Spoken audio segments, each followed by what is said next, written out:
heavenly mother's crying, sees her children are dying at the hands of the other child. I know her heart is breaking, I feel the earth is shaking, but rivers flow from the tears she cries. She cries, she cries, see Rachel's weeping for her children. Rachel's weeping. Somehow someone's got to save them. Save the children. And if you say that love the answer, why don't we begin? Or will we just end?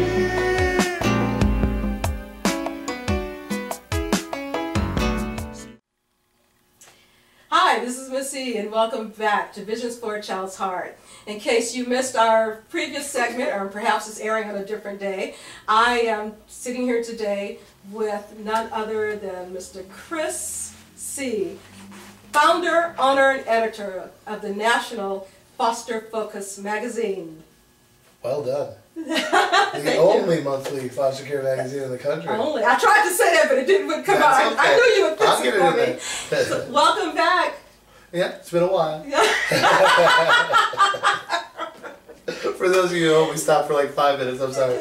Go ahead. I've enjoyed my time with you so much. And you shared so many inspiring things for me, just helped me to reconnect during our first segment. But we didn't really get to talk about you and talk about the magazine. So share with our audience a little bit about your experience in foster care and what it was that prompted you to start this wonderful. Well, I went into foster care when I was about 14 going on 15. I had special circumstances. My stepfather is a police officer, so the other officers were very nice to me, kind of kid gloves. I got to pick where I wanted to live. And I picked an older foster couple because I thought, that'll be easy. That'll be easy to get over on them. And it turned out they were the strictest people that I'd ever met. But they were really super nice and caring, and I fit right in. And so I didn't get over on them that often. But what I did get was the structure that I didn't have when I went into care, and the tools. I've always been kind of street smart, so I had that all figured out. But the stuff that the foster kids don't know about, like checking accounts and first and last month rent being due and security deposits, just the little things. So they were very, very helpful as far as all that was concerned. I'm just curious, what kind of kid were you? Oh, I was bad. I was bad. I have to stop you because I tell people, I don't believe that there are any bad kids. Oh, if you would have met me, you would have thought different. Well, maybe not bad. Maybe bad's not the right. I'm precocious, free-spirited. Free-spirited is good. My favorite kind of kids, actually. Didn't really care about the penalties for the stuff that I did. Kind of felt entitled because of all the bad that happened to me. I should be allowed to do whatever I wanted. Did anybody understand what was behind that, though? No. Well, my foster parents got it. I mean, and they're no nonsense people. So the first thing my foster dad, and I don't know if I can do the impression well with my voice not being there, but Chrissy, quit whining, and that was it.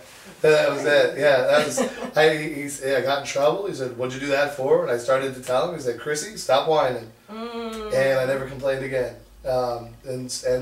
And actually, that's one of kind of the feel for the magazine. You're not going to find woe is me stories. You're not going to find life is hard stories. You're going to find, pick your socks up and put them on and get to work and, figure out the answer. Those are the stories that I like. Okay, but back up because you jumped all over the magazine. Because people, of course, being the heart lady, and I have even caregivers said, you're too soft. Because I believe that there is a time to whine, not just for the purpose of whining, but to get it out and to be able to move on. Because when you say, that you were a kid, you felt a sense of entitlement because of things that had happened. And I think a lot of times people don't really understand what a lot of our young people have been through. And to be able to give them an opportunity to voice that and say, okay, Now, that happened, that wasn't good, we validate your feelings, now, what are we gonna do to move forward?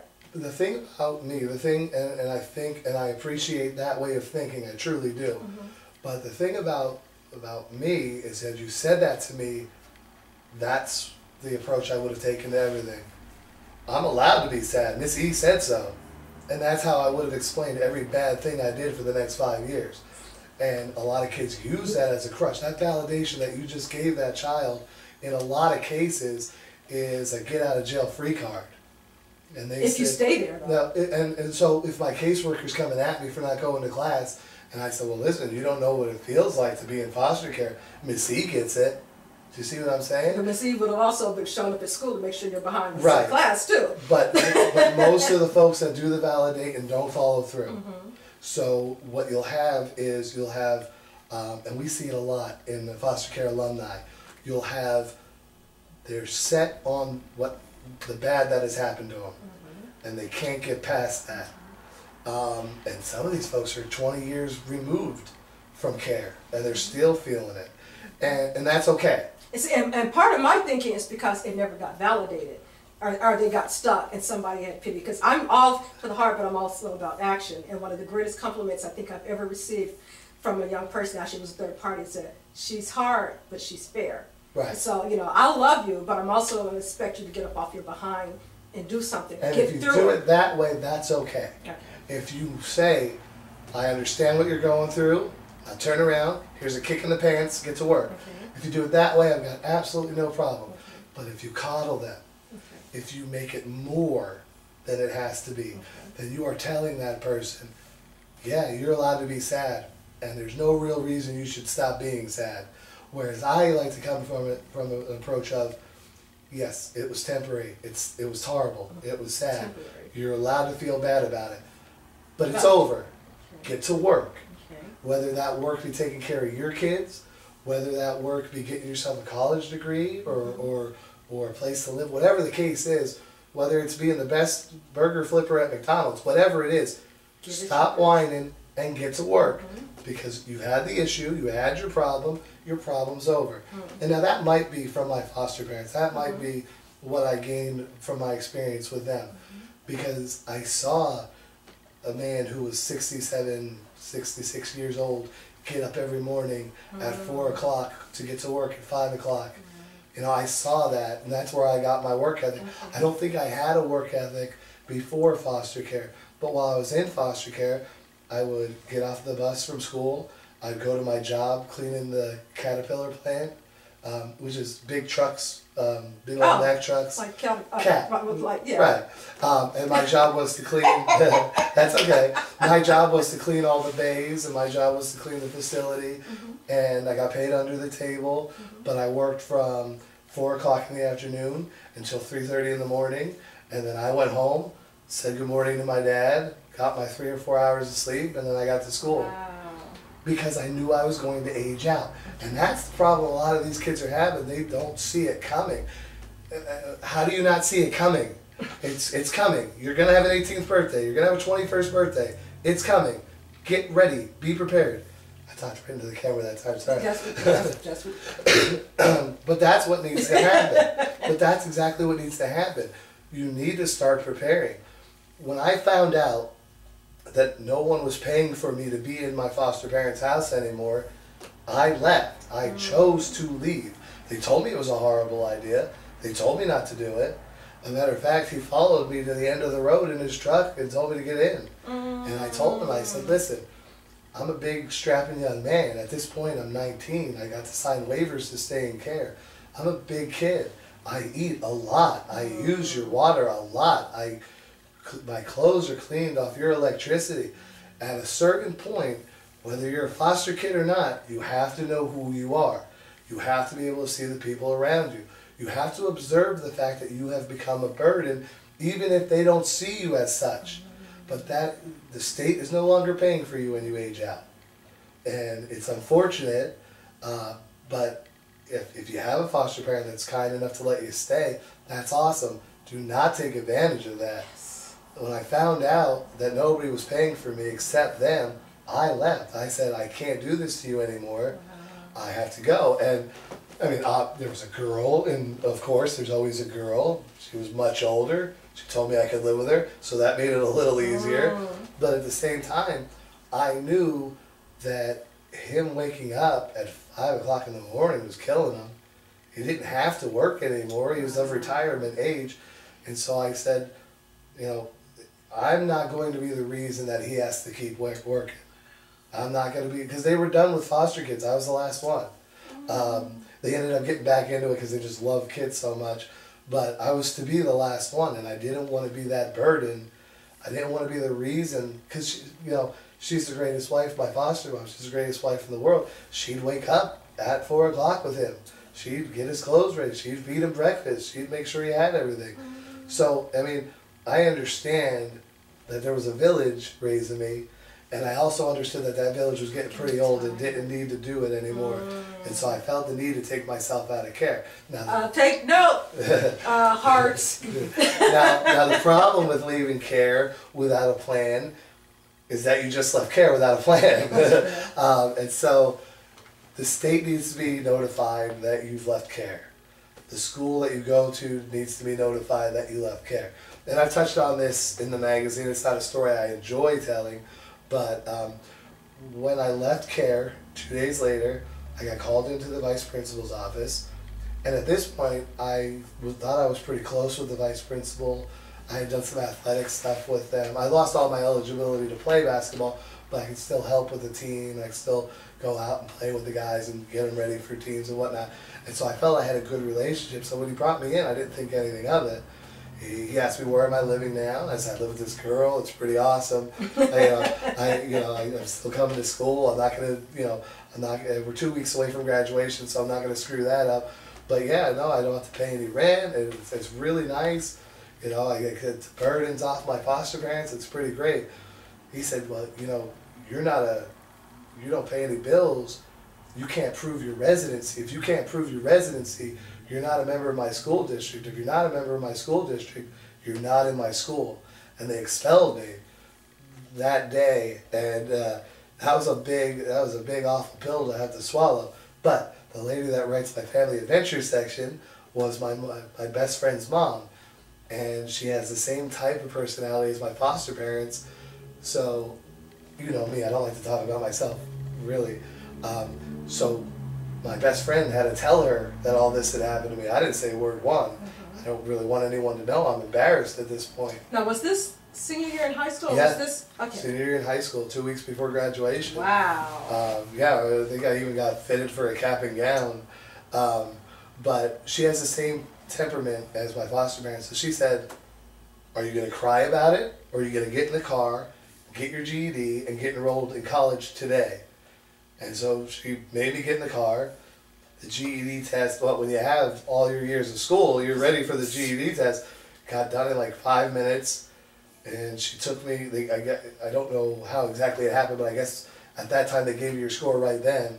They gave me my paper, she drove me up the road to the college, and I gave them that, and they said you're enrolled, and then the Middletons gave me a place to stay until college started, and he was my roommate, and yeah, I didn't finish that either, but that was just because that's just, I got married and whatnot. But yeah, and now I own a magazine, so you know, it doesn't really matter. It obviously matters to you, the person it's happening to, and your immediate family and friends, but it doesn't matter what happens between the ages of 15 and 20. It's what you do when you catch your breath and you start to plan your own life. And that's where the magazine comes from. I aged out. I didn't know what options I had. I didn't really understand what exactly happened to me. I didn't really understand foster care, even though I'd been living in it for 5 years. And so I said there's no information. And this is the advent of the internet. So there wasn't a whole lot of information about anything other than fantasy sports at that point. But I felt like there needed to be a place where anyone could get information about foster care like that. You know. If this magazine had been in existence during that period in your life, how do you think it would have been different for you? I would have seen examples, like Derek Clark, who I've talked about before, the motivational speakers in foster care. He, even now, is a real inspiration because, you know, just like me, aged out, didn't know what to do. Turns out he's got a way with words and getting people inspired. And had I read that article, I would have known there was another path. Had I known Jimmy Graham was in foster care as an athlete, that would have been huge for me. Had I known Marilyn Monroe was in foster care, you know, as a person who knows who Marilyn Monroe is, that's inspiring. And also, I mean, to know that there's other kids out there that need an adopted. I feature those kids from the H.E.A.R.T Gallery, and you know, it would have been nice to know that there was somebody in a similar position as me, and it just didn't happen. I told you this before. Until, I wouldn't say until me, but until recently, the only foster care news you got was at the end of the news broadcast, and it was one of two things. Either something horrific happened, they found some kids in a cage, locked in a closet, whatever the case, or somebody just adopted 10 kids out of foster care. But that was it. Where's the Jimmy Graham in that? Where's the Uninterrupted Scholars Act? Where is, you know, kinship care? What is kinship care? If this magazine was available 10, 15 years ago, you would have known what kinship care was. You would have understood every single aspect of the Fostering Connections Act and why it was important, and the people that put it together and why they put it together. As it stands, when that Fostering Connections Act came out, who knew? Who knew? Now, one of the things that I have, because I know you have digital version and you have the hard copy, and I personally like hard copies because I can take it with me and I do do things. too. That's why I did it. But one of the issues that I have, because I'm, you know, on my Facebook page for a Child's Heart, I always try to post anything that I think that our young people will go through and look at. And one of my greatest frustrations is people don't read. Yes, that was a concern of mine when I started. But we are getting to a world where if it's on a computer screen, you'll read it. If it's on a TV show, you'll read it. Add a picture to it, and you know, something. While this is no longer really the norm, which kills me because I got into it for the feel and the smell and the ink on your fingers, but the digital. Cut the picture out and put it up on the wall in a frame. But the digital version, it gives people that same feel because it's laid out like a magazine, but they don't have to touch anything. They don't have to worry about losing it. They can look at it, come back to it. You know, it gives them. Somebody can send a link to a page, and they can. Exactly. And people throw it in their email newsletters. I get requests all the time. Can we borrow an article? And I'm more than happy to do that. I love partnering up with people. But yeah, the digital version, while I'm not a big fan, because I would prefer everybody took the hard copy, it does open up a world to people that are just too busy to deal with a magazine, or people that prefer to be on their phone or prefer to be on their computer. It gives them, you know, a way to enjoy it, and it was kind of like wow, I can put this as a digital thing, and you know, I didn't even think of it until about, like I say, it's like 6-7 months in. So yeah. So and the magazine is just a year old, right? We're going into the year 2. Wow. So we're on the 9th issue of the second year. And so we'll have our 2-year anniversary in May. And like always in May, because it's National Foster Care Month, I try and go all out. So in May we'll have Brian Samuels for the Department of Children and Youth, the guy when it comes to decision making as far as that goes. We'll have Derek Clark. I have a couple other surprises and secrets up my sleeve, but now that it's established, I can do more. I can really see what we can do with this. For instance, tentatively planned in July, I'm going to have a throwback issue, and I'm really excited about this because this particular one, it's going to be the first one. I'm going to do it in the 1950s. I've already got my printer my printer has already found the old paper that brown they used. paper. They found the old paper. All my ads, all my decals will be in a 50s style. All the stories will be presented in first-hand accounts from that era. So I've got Larry Adams, who grew up in Boys Town, and he's going to talk about that. I know a fella who grew up in the cottages. I don't know if you remember this, but there was a while where foster homes were actually institutions, and they were cottages lined up like a summer camp. The worst summer camp ever, but they were all lined up like a summer camp. And the fella tells me a story how the camp had one bike, and they used to take turns riding all around, each kid one bike. And so I'd like to see somebody talk about that. I'd also like to see have people talk about how African Americans were treated at that time period. And even though it wasn't discussed, gay and lesbians, I'd like to see how they were treated in that era. And the reason I'm doing that, exactly, and the reason I'm doing that is it's not that bad right now. It was, even when I was in care, compared to the 50s, cakewalk. I was allowed to do what I wanted. You meet somebody who came up in the 50s, I get to meet a lot of these folks, and the people that came up in the 50s and 60s, I mean, beatings were good mornings. I mean, honestly, I mean, you were as likely to have your breakfast thrown at you as you were to get to eat it. One of the books I would actually like to share with you, Rebecca, I actually picked up the book at a book fair down in Southern California. It's called, it just jumped out at me, Foster Care Odyssey. And it turns out it was an African American woman who grew up in care and basically orphanages in the 50s, late 50s, early 60s. And what was interesting to me is to compare the historical events that were going on and realize I could have been in that situation. And I was just so touched. I found her and looked her up. She'd be an interesting person to share.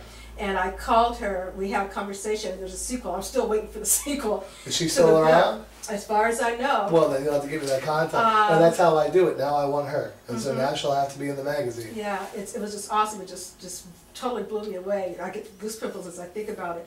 But all of these things that are going on, and I think the other part, when we look at children who have been separated from their biological families or have no ties, that sense of history. This is another area of history. This is like, okay, this was not my biological family, however, this is what was going on that I could have been a part of. So it just gives that sense of connectedness. Well, most people don't know about Mary Beth, the first girl to ever be in foster care. And I had the great fortune of John DeGarmo, who's, well, I think you might be familiar with Dr. DeGarmo out of Georgia. He writes a lot of books, Fostering Hope and things like that. And he is very in tune with how it all started.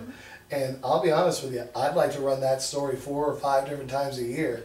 I don't think people understand that before, I think it's 1870s, I believe is the year, there was no foster care system. If they're tramps, you remember the tramps? You remember they used to call kids tramps? The kids that used to ride along with the hobos on the train? Those are your foster kids, you know, and just a real quick go back to the I just want to add something that just crossed my mind. You're talking about hobos. I think about the Little Rascals. Yeah. So and a shout out to the Little Rascals on Facebook. I'm a member too. Yeah. There's a group of, in case you're not familiar, there's a group of former foster kids, and they call themselves the Little Rascals, and they've all found each other, and they have a fun little group. And if I'm not mistaken, aren't you all going to meet each other very soon? I think a bunch of them are traveling to meet each other. I know that was a thought. I haven't been involved. Oh, you're going to get a ticket? Lately, it was something we had talked about doing for Foster Pride for last May. And so... we got to pull it all together. I mean, Derek's running around meeting all of us, so I mean, we've got to all get together. But I'm obviously white. But I don't necessarily have all the attributes of your everyday white. I mean, my eyes are a little bit smaller than the norm, and my lips are a little bit bigger.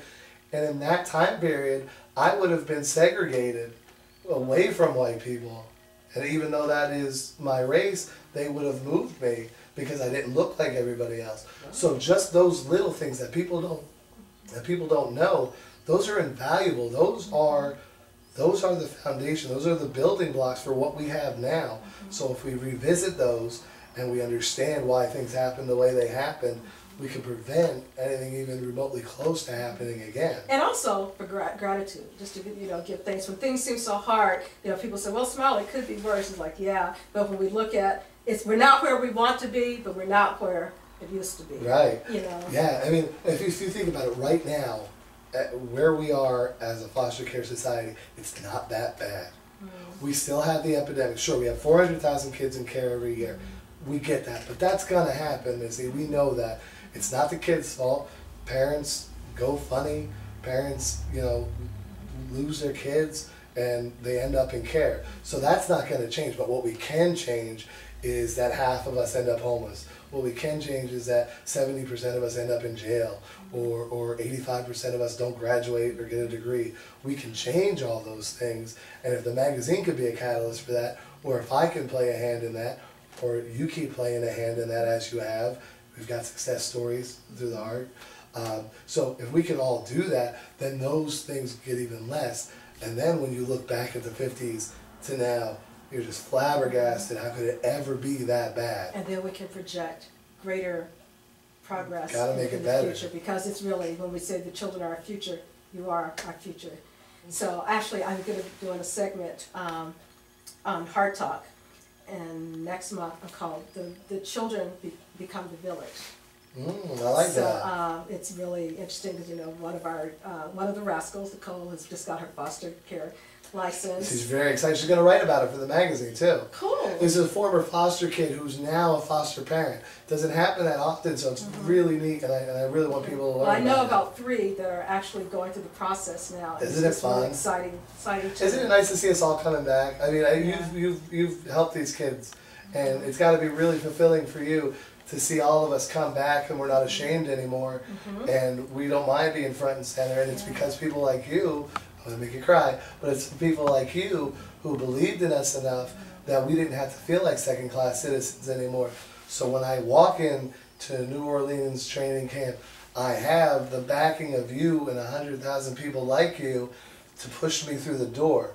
So, you know, what you do is invaluable, and if there's more of you out there, what you do is invaluable, and if you're a foster kid, appreciate what's happening for you now. These people weren't here 15 years ago. You should be very appreciative that the people are putting in the work for you. You couldn't have ended up on a better note. So that's a message. And I hope that if you've listened to this interview, whether you are a current, transitioning, or former foster youth, if you're a caregiver or an advocate for our foster youth, I want you to take a look at Foster Focus magazine. Awesome information. You might want to contribute something to the story, to the magazine. Give us your email address and the website. Sure. I have an open door policy for writers, so if you have a story that's both entertaining and about foster care, I'd be interested in reading that. You can send that to Chris@fosterfocusmag.com, CHRIS. And of course, fosterfocusmag.com. I put headlines from across the country up every Sunday night, so you know what's going on across the country. I also have good links for pretty much everything foster care related, as well as the content for the issues that I put out myself. So. And articles on Hearts. With Mr. Kevin Brown is featured this month. Yeah, he was a guest speaker, and his book, and he's a success story of yours, but his book, 10 Ways Anyone Can Get Out of College Debt-Free. I'm good at that. We featured that, and I hope he's getting some more sales. My books?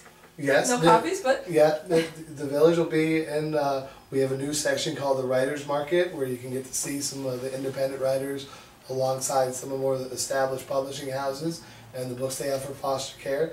And I've just been overwhelmed that people really wanted to put their books in my magazine. It's been a big kick for me. It's been really neat to see that people are behind it, and whether or not that has anything to do with the fact that I was a foster kid doesn't matter to me at all. Well, I think Find the it magazine. eventually does, but I think it's because of the passion and the caring that's behind it. We know that you're not doing this just as a business venture. You're giving it the integrity and of being a business, but you're also giving it heart, and that's what I appreciate. We're big time people. We need to be treated as such. There you go. See, I listed a bunch of them already. The Jimmy Grahams, the Jimmy Waynes.